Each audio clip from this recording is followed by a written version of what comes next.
What's going on, friend? Sean Don coming back with a technical analysis. Here we have Evan Sweeney, a freshman, I believe, at Quincy University in Illinois. He was coached by Derek Evely, pardon me, for just about a month, I believe, and so that's pretty dope.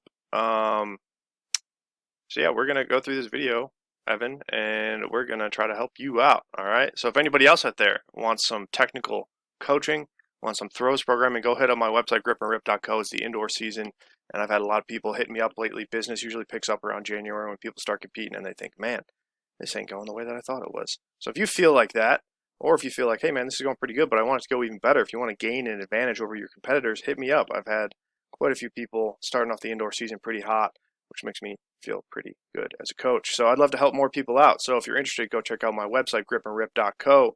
Alrighty? Yeah. Or shoot me a message on Instagram at SDThrows. Ask me some questions if you need. Alright. So let's get into this. Alright. I gotta bust out one more of these before I go to work in a little bit here. So let's take a look at Evan's throw. This is kind of an odd angle to do a review from. You did send me a hammer video, which was pretty decent. But all three of these weight throws kind of look similar but have different results. So, and I think this one, I think is what I would assume is probably status quo, I think, based on the way that I see your technique. So, we are going to review this one, and we're going to do our best with this sort of 45-degree offset sort of camera angle. Alright, so you did say, Evan, that you're a little bit of a smaller guy. You were good at discus in high school. But you think moving forward, weight and hammer is probably going to be your thing. And I think by looking at all four of your videos that you sent, I think that's probably a good analysis on your part, because it does look like you have pretty good feel for the throw, at least in terms of the upper body connection to the ball and all that stuff. Your hammer video actually looked pretty smooth, which was pretty good. So by choosing this throw and by choosing the weight in general, I guess on purpose making you look a little bit worse. But with that, it gives me more opportunity to help you improve, if that makes sense. So, yeah, enough blabbering. Let's take a look at it. You're starting square at the back of the circle. You said you're a little smaller of a guy, 5'8", so 35-pound weight. Looks like it might be a little bit heavy for you right now, but you're a freshman, so that's the case for everybody. I definitely didn't look good until I think it was maybe my junior year of throwing the weight. So, square at the back of the ring, right. You wind the weight. As I've said in many a video, winding the weight's usually not the best thing, especially if you're a smaller guy. You can see those big dudes, like I think the guy from Illinois right now, Tyler Suduth. I don't know if I pronounced his name right. He's a big giant dude, winding the weight, two-turning it, and he just crushes it. Being a smaller guy, I suggest a sling start or a bump start. If you want to, an example of that, go check out my video, how to throw weight like a fucking boss, on my YouTube channel. Maybe you've seen it, maybe you haven't, I don't know, but go give it a look. Winding the weight, like I said, usually not the best, and it's because of this reason right here. You can see the ball is very low.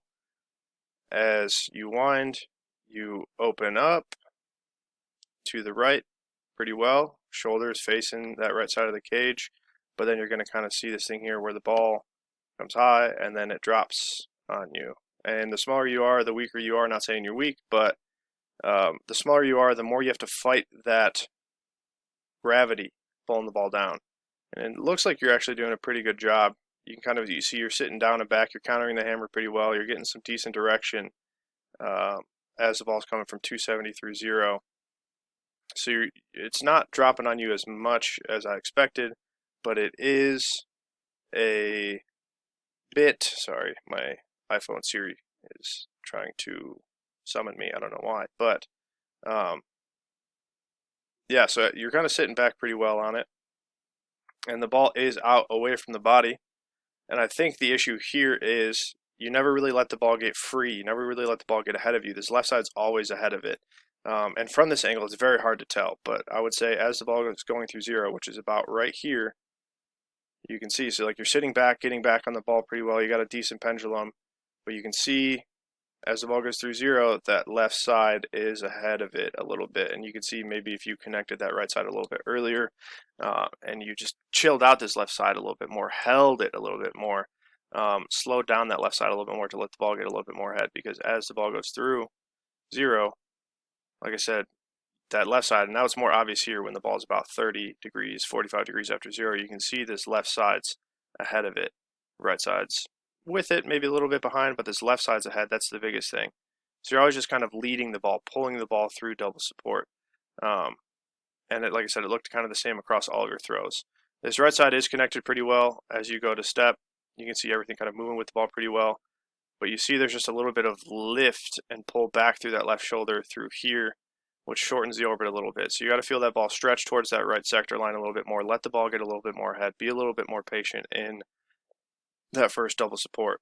And then as you go through, you can see with that left side being a little bit ahead, it continues to stay that way because you can see this left side kind of opening up and you're ahead of the ball. It might also help to think, and this is kind of a different train of thought, getting that left knee a little bit more forwards. So as the ball stretches towards that right sector line, or what you should try to be feeling is that that ball stretching towards the right sector line. You want to also feel that left knee kind of drop forwards or walk forwards towards 180, because you can see that left knee is pretty stiff here. All right, and then as you go through single support, you can see this right leg gets a little bit wide. You get a little cowboy right leg, as I've heard it described. But then as you catch, you can see you're a little bit forwards towards the back of the circle, so you're just missing a little bit of direction forwards. And I think it's because of that stiffer left knee, and then also, like I said, just not feeling the ball stretch forwards towards the circle, or towards the sector, sorry.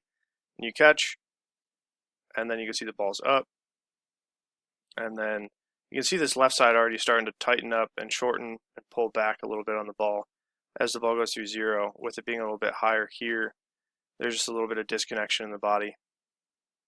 And as you go through zero, you don't quite have that same setup as you had in the previous turn or in the entry, because you don't have that same stability that you had in the entry. So the ball's up a little bit here, a little disconnected, because of that shortened orbit in the entry in that first turn. Then as you come through zero, that left heel grounds probably a little bit before zero, but you can see that left side kind of tightening up. That's kind of the issue there. And then you can see you start to kind of turn inside of the ball. And you can see, like I said, same thing, that left side's kind of leading it, pulling it around a little bit, and then you can see you just don't get that same direction towards 180 that you had in this previous turn. Like I said, this sort of movement there, you can see it's pretty lined up. You're just kind of pushing back, shifting back away from it, pulling that left side away. So it kind of repeats in the second turn. You don't really get back on the ball until the ball's 30 degrees after zero or so, 45 degrees after zero. So you're just a little bit late with it. And then with that, that's going to shorten the left side, shorten that orbit around the left. And then that same sort of thing in the previous turn, that left knee's a little stiff. With orbit shortened around the left, you're going to shorten this whole orbit from this kind of part of the throw. So from 0 through 90 through 180, you're kind of shortening the orbit a little bit back away from it instead of letting the ball grow and letting that orbit grow towards the sector, gain amplitude. And then with that, you catch. Same thing, ball sort of up, hips are kind of down, back away. So I'd try to be a little bit more conscious of your hip position, your hip posture, your connection of your hips to the ball. And then as you go through the throw, you catch here. Same sort of thing, flat-footed, balls up. And then as you come through, like I said, there's just not great direction. You can see the ball really start to drop on you here. You see this left side opening up and pulling more. And you can see same sort of thing. You don't really get back on it, like once again, until the ball's after, 45 after zero. You can see this kind of odd, sort of very low turning inside of it, sort of thing. And it gets more dramatic here, where you can see this left side really opening up, and you see this right side not really connecting. The ball and the hands looks like it's moving well, but the body is not really quite connected like it needs to be. So it's going to get a little bit shorter around the left here. The right side's a little bit back behind it. And then you can see this right leg get a little bit more wide. And then the ball gets even steeper on you here. Ball gets above your head. You catch. And then so this position just looks a little bit odd to me in terms of where the ball's at, where the body is oriented. But you catch. And then it looks like you're strong enough to, and like you have, your upper body connection is pretty long and relaxed, but just everything else that's going on in your body, this looks a little odd to me.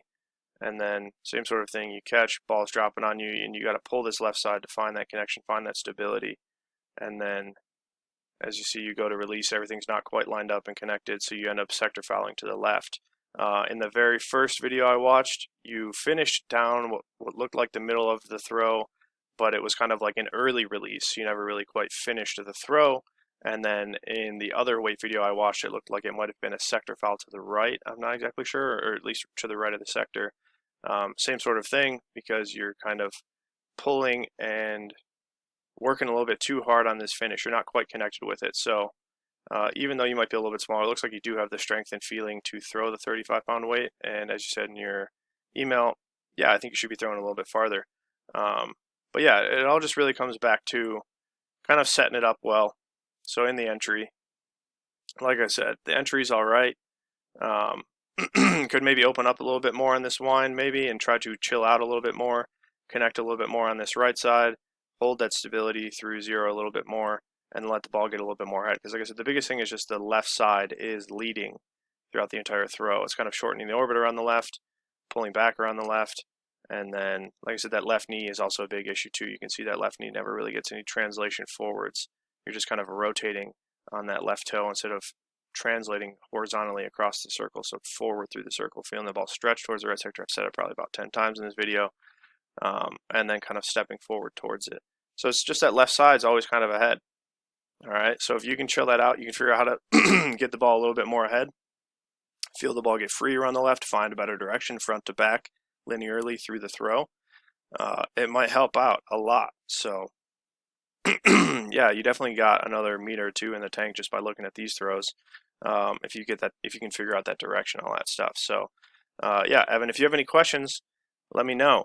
And then anybody else out there watching this video, it's indoor season, you guys starting to compete, your marks might be a little bit down or a little bit underwhelming compared to what you're expecting, reach out to me. I'm happy to help out. I love to help out. I'm really kind of finding more joy in coaching as my throwing career has gone on, and this year especially, it feels like I've really dialed some things in, and it's helping a lot of people out. So I want to pass that savings on to you. So go check out my website, gripandrip.co.